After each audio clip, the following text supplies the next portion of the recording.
Well, good morning, ladies and gentlemen. Yes, it's me, Kenny Polgari, your host of the party, and what a party it's been. Today is Tuesday, October 15th, 2024, and here are the things you know. First is I will be on the Big Money Show, Fox Business, at 1 p.m. today with Taylor Riggs and Jackie DeAngelis and Brian Brenberg, so be sure to tune in. But what happened yesterday, and what are the things you need to know for today? Well, the Columbus holiday sent stocks higher yesterday, right? Nvidia, we can't go without that. It closed at an all-time high.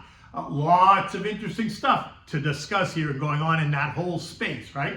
Earnings representing 5 different sectors of the market are going to hit the tape any minute. Oil is down as Israel rules out hitting Iranian energy assets, or at least that's what they tell us. But there are other targets. And gold is up. Central banks are singing its praises. And what do we have at dinner tonight? Well, we're going to have the shrimp cardinale, right? It's very simple to make. Will become certainly a fan favorite, especially if you like shrimp. Now, yesterday was a holiday. Bond markets were closed, yet stocks raced higher yet again, as the programmers must only program the algos to just be in buy mode, right? Hitting yet another all-time high as the markets await the real start to earnings season that kicks into full gear this morning. And it's expected to reinforce the idea that JJ has in fact managed to navigate a soft landing. Others will say a no landing. I'll say a soft landing, and that's all good. Volumes were low yesterday. Think about the Columbus holiday, and that contributed to the exaggerated move higher. But I'm not complaining. Portfolios are up.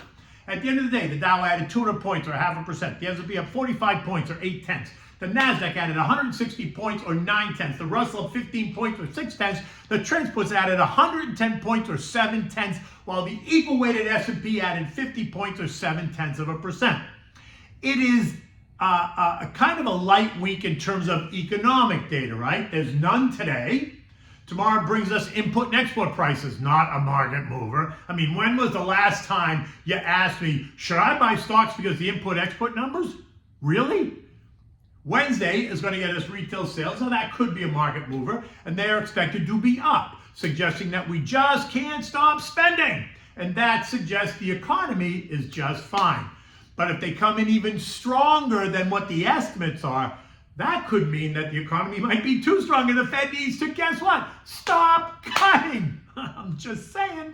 Top line up 0.2%. Ex-autos and gas up 0.3.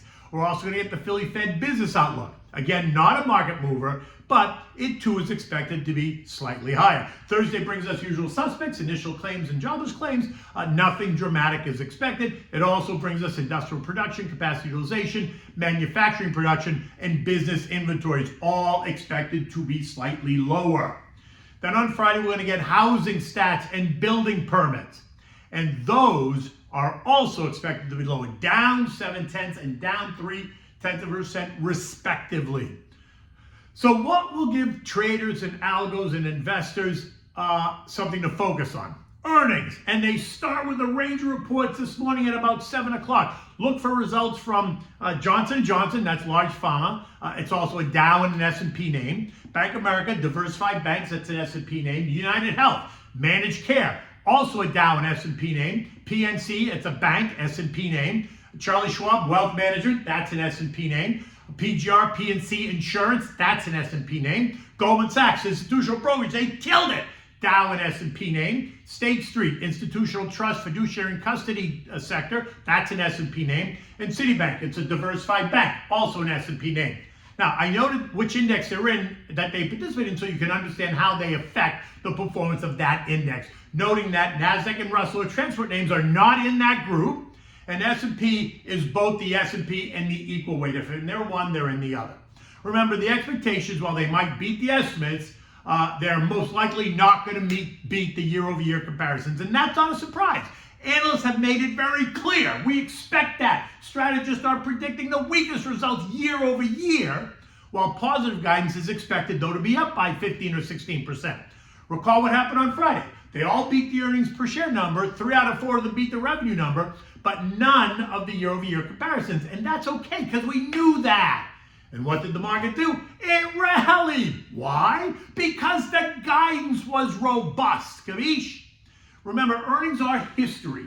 Investors look to the future to make investment decisions. You want to know what the C-suite says about the economy and how it affects their business and what they think their employment demands might be and what they expect out of their customers, and do they see demand rising or falling, and then what are they predicting for revenue growth and earnings growth, blah, blah, blah, all of it. You get the picture, right? In the end, the risk is about not being invested. The trick is to be invested in a well-diversified, balanced portfolio that's going to ride out any storm or any move up, right? Which is why you need to talk to your advisor. Okay, but we can't let the morning go without noting that Nvidia shares rose to a record high of 138.07 on fierce demand for the Blackwell AI chip. This after they calmed the nerves and concerns about the product delay, which they announced last quarter, while affirming the long-term growth prospects. The stock is up 16% this month, taking it up 178% this year. Okay, did you get that? This morning, the stock is quoted down $2 or 1.5% at 136.30. Note that you'll hear people talking about the hyperscalers and how they're responding to anything Nvidia. Hyperscalers are not a sector per se. Rather, they are names that operate data centers, scalable cloud computing services. Think Amazon, Microsoft, IBM, Oracle, Cisco, and Baba. And another sector you really have to consider on the back of the Nvidia play are infrastructure names. Think CRH up 33% year to date. Marietta up 11% year to date. Vulcan Materials up 10% year to date, right? Because who is going to supply and build all those data centers? And then think about utilities and nuclear reactors, which is going to supply, because who's going to supply all that electricity? URNM, which is the Sprott Uranium Miners ETF, would be a good way to get some exposure to that group. It's an underperformer this year. It's down 1%. But now that Google announced the purchase of a nuclear reactor, you can see where this is going to go. Bond market was closed yesterday. The 2-year yield is still at 3.95%. The 10 years at 4.06. Remember, I expect the 10-year is going to challenge trendline resistance at 4.16, and that just might cause stocks to rethink this race forward. Oil traded down 5% to end the day at 71.85. This morning it's down another 4.6% at $70.42.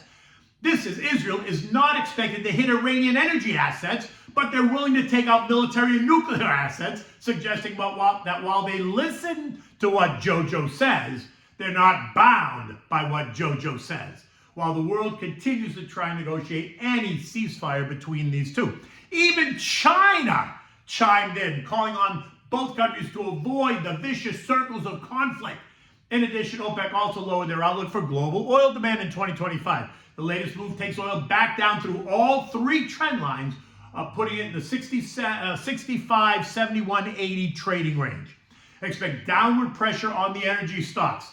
Both Exxon and CVX are quoted down $4, as well as the energy ETF, the XLE. You can also expect downward pressure on oil and gas exploration. Names, XOP is the ETF, but names like CNX is quoted down $2, TPL is quoted down $5, Apache is quoted down $1, and FANG is quoted down $6. Gold continues to hang out in the upper 2600s. It's up $5 this morning at 2670.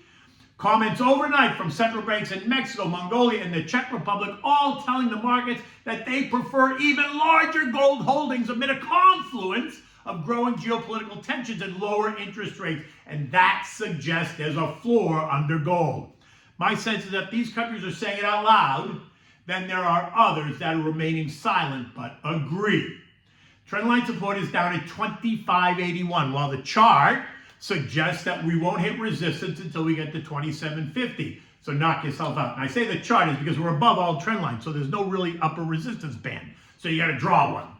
The VIX fell yesterday, down 3.8% on all of the excitement, completely ignoring the weekend exchange of fire in the Mideast and the potential rise in tension should Israel make a move. Now, it could be that we've almost become numb to the rising tensions in that part of the world. Any move may create short-term pressure and chaos, yet negative price shocks will not be the case in the long term, right? Because it doesn't create long-term pricing. The VIX at 1976 remains above what trendline resistance is and is now trendline support at 1822. This morning futures are churning. Dow futures up 25, S&P's down 4, the Nasdaq down 34, while the Russell's down 2. I would just be careful about chasing anything up here. Look at the names or sectors that are underperforming versus the market for opportunities to invest, right? If you're establishing a new position, go easy. If you already own it, you can celebrate. If you want to add more, just be patient, because I think we're going to have a pullback. And if you want to take money off the table, you better start hitting that sell button.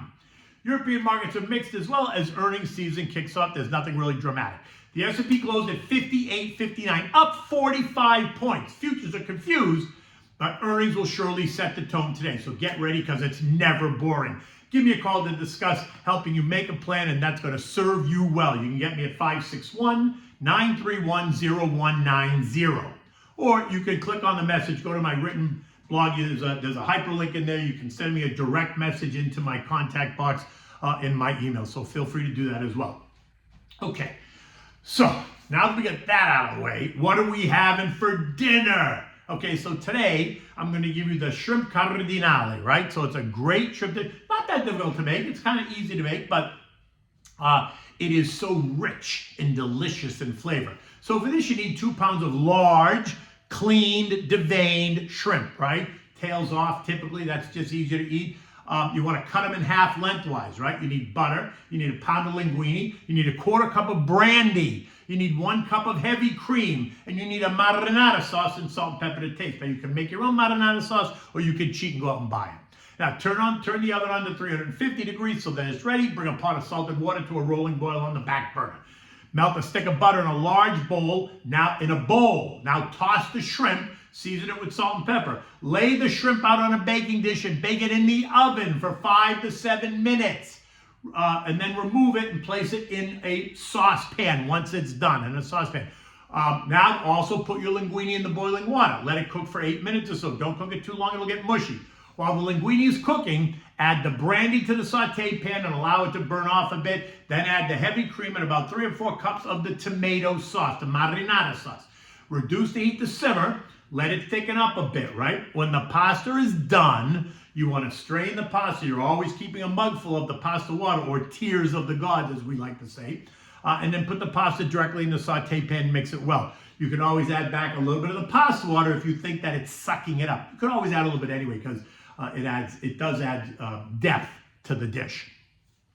Now, when you're ready, just serve it in warm bowls. Now, look, for me, I would have plenty of fresh grated Parmigiano cheese on the table, but there are some Italians that say no cheese on fish. Well, guess what? I don't think shrimp is fish. In any event, it is a gorgeous day here in South Florida, and so until tomorrow, take good care.